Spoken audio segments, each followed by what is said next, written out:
Xazinam to'rt til tarbiyalash markazi, hammamizning xazinasi.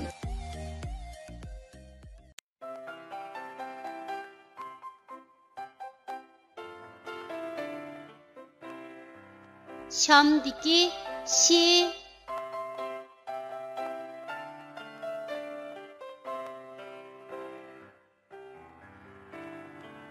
bu harfning talaffuz qilinishi bundaq. Şi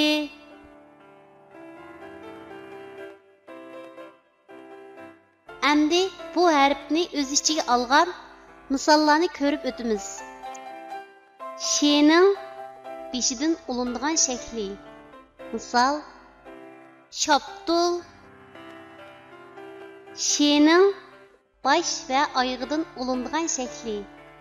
Misol: İştan. Şining oyog'idan ulindigan shakli. Misol: Çiş. Şining ayrim shakli. Misol: Taş.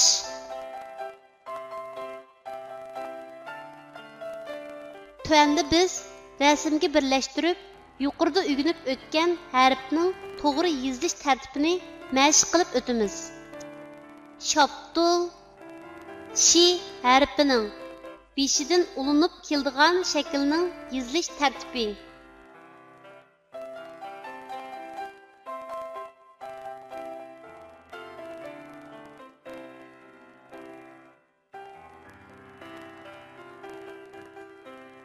İştan şi harfining bosh va oyog'idan ulinib keladigan shaklning yozilish tartibi.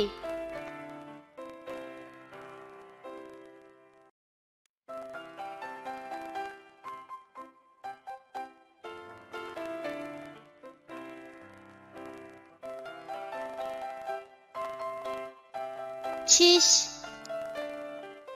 şi harfining oyog'idan ulinib keladigan shaklning yozilish tartibi.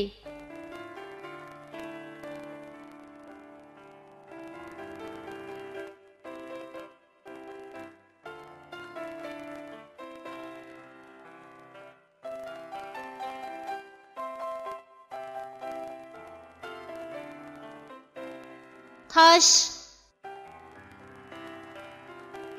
şi harfining ayrim shaklining yozilish tartibi.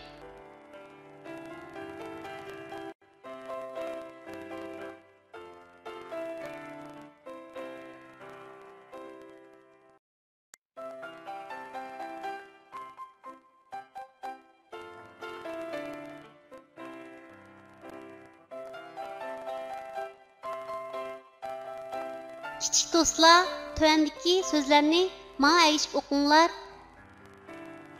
Aş, taş, eş, teş, şar, şo, ra, şora, şo, ta, şota.